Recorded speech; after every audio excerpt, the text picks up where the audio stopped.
This is my student support system. Keep watching, keep learning. Hello students, good morning. आज midwifery की class में हम study करने वाले हैं फीटल स्कल के बारे में। तो फीटल स्कल फीटल जो मैटरनल पेल्विस है वो ऑलरेडी हम स्टडी कर चुके हैं। आज देख रहे हैं कि फीटल स्कल क्या है। फीटल स्कल या जो भ्रूण की खोपड़ी है उसके 3 पार्ट्स होते हैं, ठीक है ना। अगर हम डिवीज़न की बात करें तो 3 बेसिक पार्ट होंगे।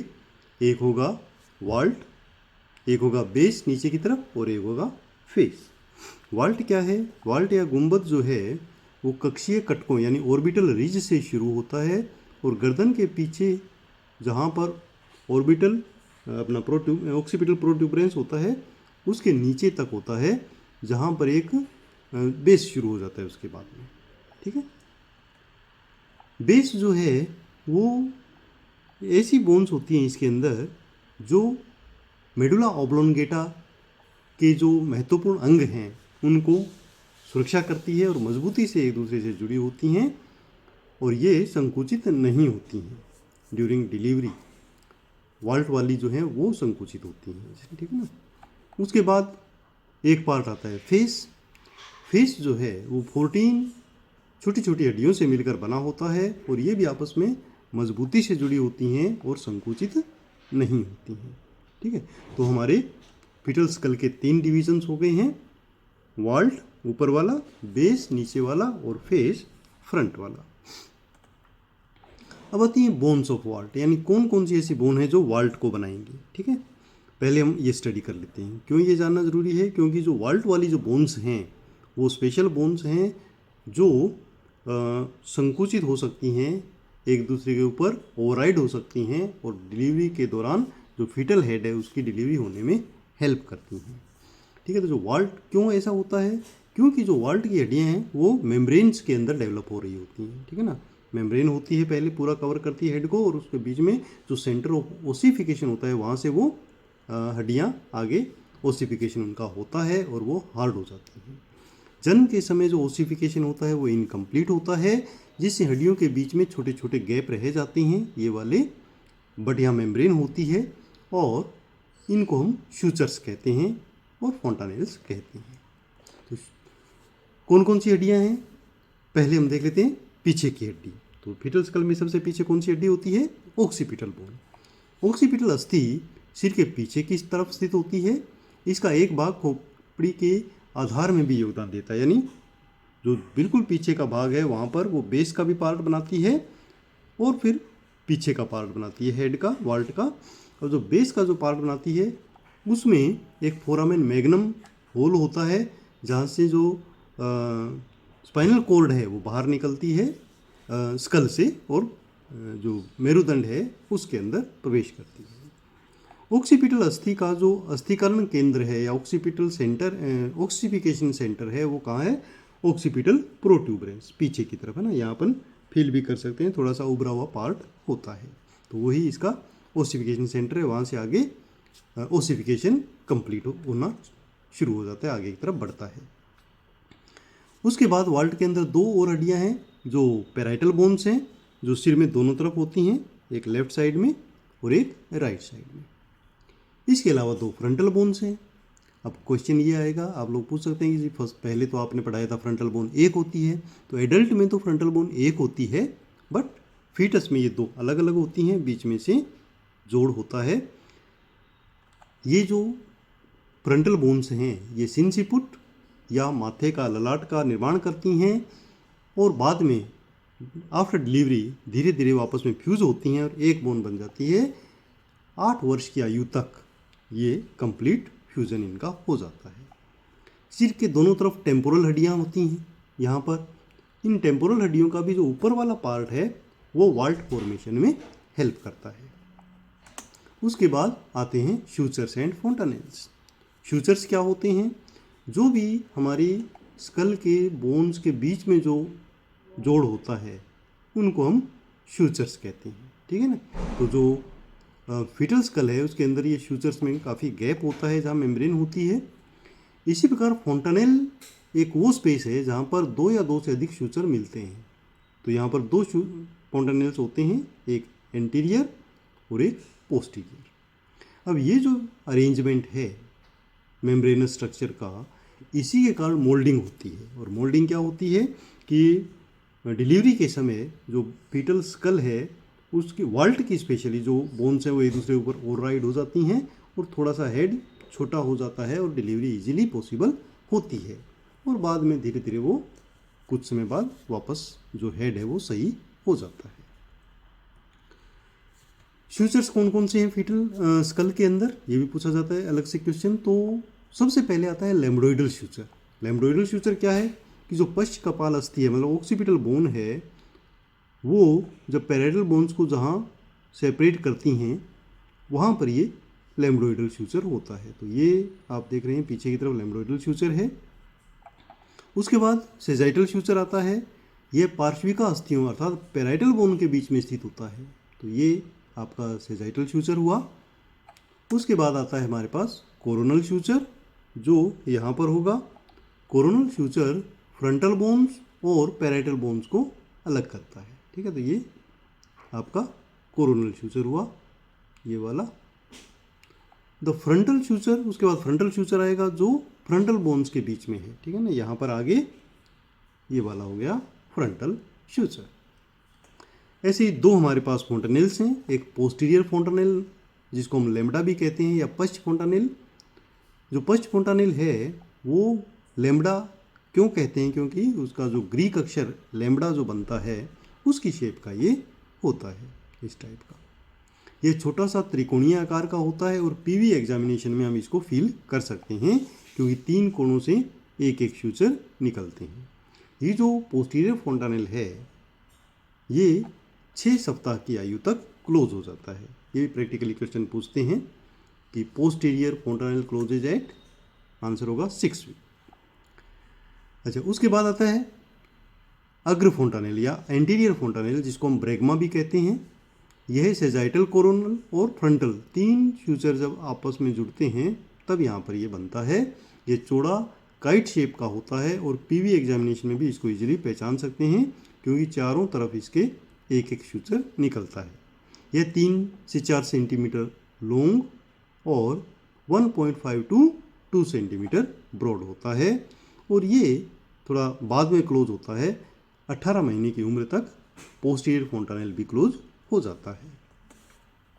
अब आता है कि रीजन्स और लैंडमार्क्स क्या हैं। जो फीटल स्कल है उसको कई क्षेत्रों में विभाजित किया गया है और इनके अंदर कई लैंडमार्क्स होते हैं। पीवी एग्जामिनेशन के दौरान ये जो लैंडमार्क्स हैं ये मिडवाइफ के लिए बहुत ही उपयोगी होते हैं क्योंकि भ्रूण की स्थिति कैसी है, किस पोजीशन में है, उसका पता लगाने में बहुत हेल्प मिलती है इन लैंडमार्क्स की जानकारी से। तो सबसे पहले रीजन है ऑक्सीपुट रीजन, ये पश्च कपाल क्षेत्र कहते हैं इसको। तो ये शुरू होता है फोरामेन मैग्नम और पोस्टीरियर फोंटानेल के बीच में। तो फोरामेन मैग्नम नहीं है, ये मैग्नम है। तो फोरामेन मैग्नम यहाँ होगा इस जगह और इसके बाद पोस्टीरियर फोंटानेल तक का जो स्पेस है वो क्या होगा, ऑक्सीपुट होगा। इसके बाद सेकंड आता है हमारे पास वर्टेक्स रीजन जो पोस्टीरियर फोंटानेल से एंटीरियर फोंटानेल और थोड़ा साइड में जो ये पैराइटल प्रोमिनेंसेज हैं इनके बीच का जो क्षेत्र होता है उसको हम वर्टेक्स रीजन बोलेंगे। तीसरा रीजन आता है हमारे पास सिंसिपुट या फोरहेड का। माथा या सिंसिपुट क्षेत्र अग्र जो हमारा फोंटेनेल है वहाँ से लेके और जो ऑर्बिटल रिजेज हैं यहाँ तक फैला हुआ होता है। उसके बाद फेस आ जाता है फ्रंट में। फेस जो है वो ऑर्बिटल रिज से लेके और थोड़ी या मेंटम तक होता है, ये मेंटम लैंडमार्क है। और पीछे ये नेक है तो यहाँ तक ये होता है फेस, ये मेंटम हुआ। और जो हमारी आईब्रोज हैं उनके बीच में यहाँ पर ब्रिज ऑफ द नोज इस जगह ग्लाबिला होगा, ठीक है। तो ये भी एक लैंडमार्क है, मेंटम, ग्लाबिला, ब्रैग्मा, लैम्बडा और ये ऑक्सीपिटल प्रोट्यूबरेंस, ठीक है ना। तो ये लैंडमार्क्स होते हैं।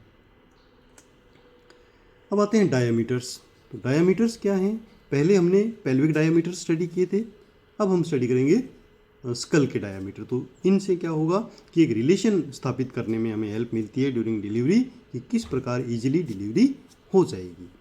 तो फीटल स्कल के अंदर 6 लॉन्गिट्यूडिनल डायामीटर होते हैं और 2 ट्रांसवर्स डायामीटर होते हैं। तो इनको हम एक एक करके स्टडी करेंगे।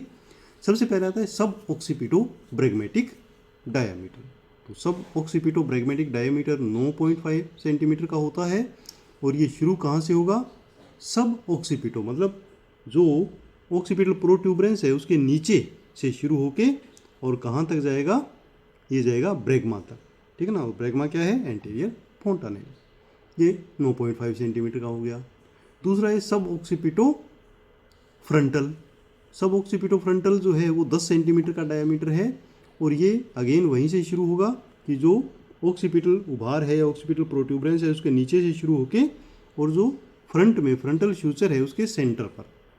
तो ये हो जाएगा हमारा सब ऑक्सीपिटो फ्रंटल फ्यूचर। उसके बाद आता है occipito frontal future. Occipito frontal future क्या होगा? ऑक्सीपिटो फ्रंटल फ्यूचर होगा यहाँ से ऑक्सीपिटल फ्रंटल, जो ऑक्सीपिटल उभार से शुरू हो जाता है, जो प्रोट्यूबरेंस है वहाँ से शुरू होगा और आएगा कहाँ तक? ग्लेविला तक, ठीक है। तो ये वाला हो गया हमारा ऑक्सीपिटो फ्रंटल फ्यूचर।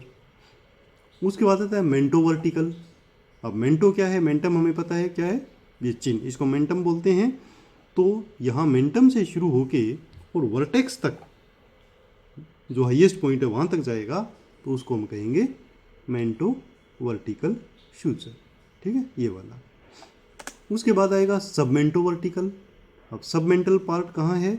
मेंटम से थोड़ा सा पीछे, सबमेंटो वर्टिकल, ठीक है। तो सबमेंटो वर्टिकल ये हो गया 11.5 सेंटीमीटर का।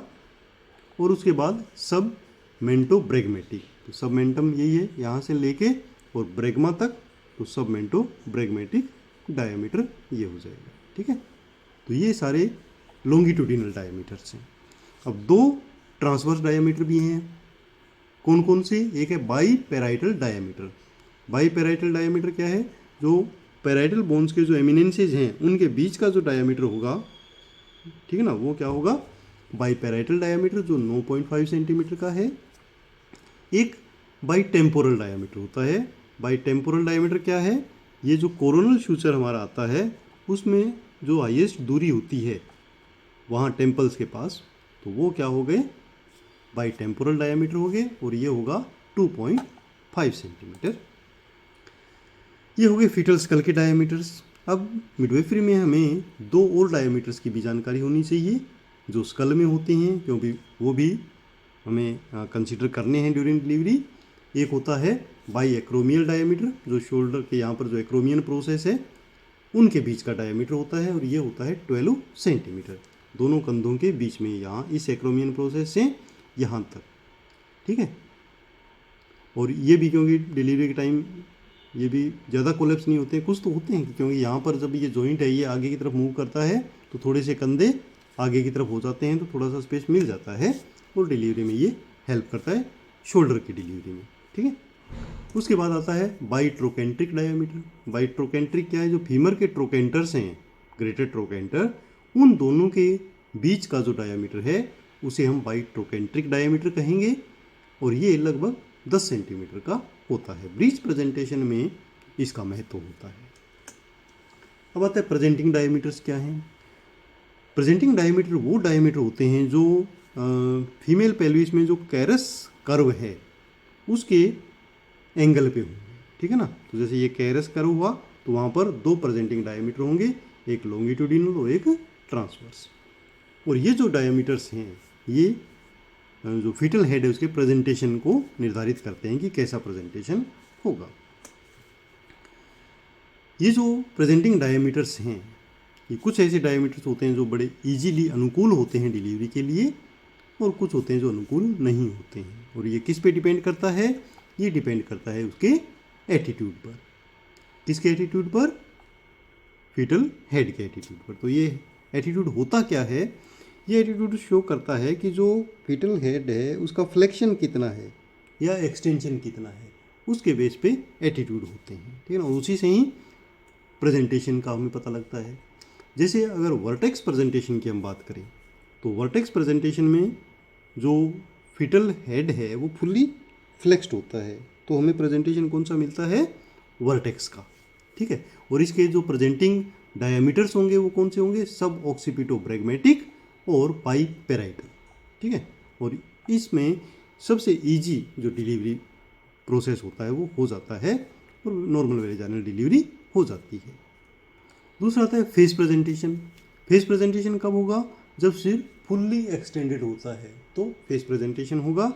और फेस प्रेजेंटेशन में जो डायमीटर्स आएंगे, प्रेजेंटिंग डायमीटर, वो होंगे सबमेंटोब्रैगमेटिक एंड बाई टेम्पोरल। इसमें भी डिलीवरी, सामान्य वेजाइनल डिलीवरी पॉसिबल हो जाती है। फिर इसी में ही अगर हम देखें ब्रो प्रेजेंटेशन, जिसमें पार्शियल एक्सटेंशन होता है, तो ब्रो प्रेजेंटेशन आता है। और जब ब्रो प्रेजेंटेशन आता है तो जो प्रेजेंटिंग डायमीटर्स हैं वो मेंटो वर्टिकल जो 13.5 सेंटीमीटर का है और बाई टेम्पोरल जो हैं वो आते हैं डायमीटर्स। इनके कारण अगर यही प्रेजेंटेशन डिसेंड हो जाता है तो वहाँ से फिर सामान्य डिलीवरी नहीं होती है और सिजेरियन सेक्शन करना पड़ता है। एक शब्द मोल्डिंग हमने पहले भी यूज़ किया था, इस पर कई बार शॉर्ट नोट भी आ जाता है। तो मोल्डिंग प्रोसेस क्या है? मोल्डिंग होता है कि डिलीवरी के समय जब फीटल हेड डिसेंड हो रहा होता है और स्पेस कम होता है वहाँ पर फीमेल पेल्विस में, तो जो हमारे सूचर्स और जो हमारे फेंटेनेल्स हैं वो ओवरराइड करने में, बोन्स को ओवरराइड करने में हेल्प करते हैं और फीटल जो हेड है वो थोड़ा सा स्मॉल हो जाता है और आराम से बाहर निकल आता है, डिलीवर हो जाता है। इस प्रोसेस को हम कहते हैं मोल्डिंग। बट इसमें भी बहुत ज़्यादा मोल्डिंग नहीं हो पाती है, कुछ मोल्डिंग होती है जिससे डिलीवरी पॉसिबल हो जाती है। My student support system. Keep watching, keep learning.